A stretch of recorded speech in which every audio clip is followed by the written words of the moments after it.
Kathleen again. I'm here to show you the Phaseal setup for the high volume med tubing. First off, what you want to get is or you might already have it set up, but it's just the high volume med tubing right here, which will probably already be infusing into your patient. If not, just go ahead and prime it like you usually do. And the other setup that you need is this half setup here. So you want to prime it with the appropriate IV fluids for your medications. And what you'll do is after priming it with the additional IV fluid, is you'll take your Phaseal. So remember, this is the injector, this is the connector. And in order to engage it, you just do a backward-forward motion to get it set up. And that click means that you're ready to go. So you can take this, attach it to the end of the half setup. And remember, when it's open like this, no chemo and no IV fluids can come out of the Phaseal. When it's closed,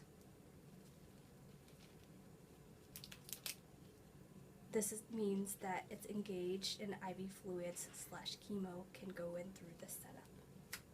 So we'll just go ahead and keep it open for now. And you want to get your bag of chemo ready.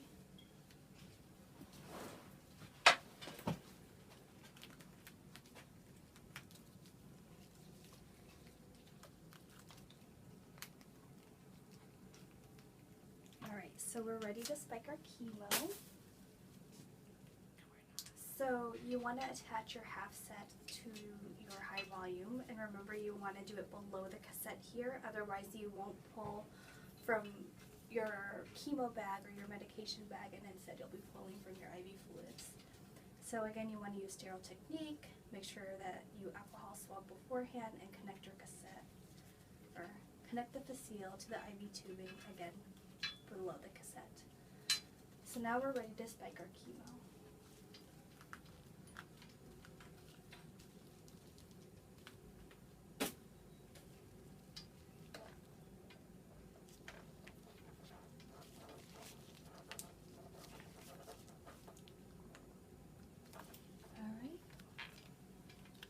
Now remember, when it's open like this, that means that the Phaseal is locked.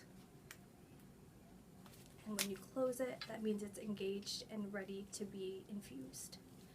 Now, when you infuse the chemo, what you want to do is you want to add an additional 16 cc's to let the bag run dry, so that way there's no chemo left, ideally in the IV tubing here in the half set. And then, since there are a total of 11 cc's from this part of the tubing on the high volume, you want to put an additional 11 cc's in order to flush the chemo through.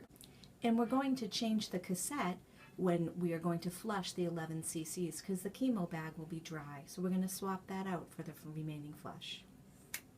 Alright, and what you'll do, the last step, is remember to open it up so that way no chemo, no IV fluids leak out, to decrease your risk for exposure.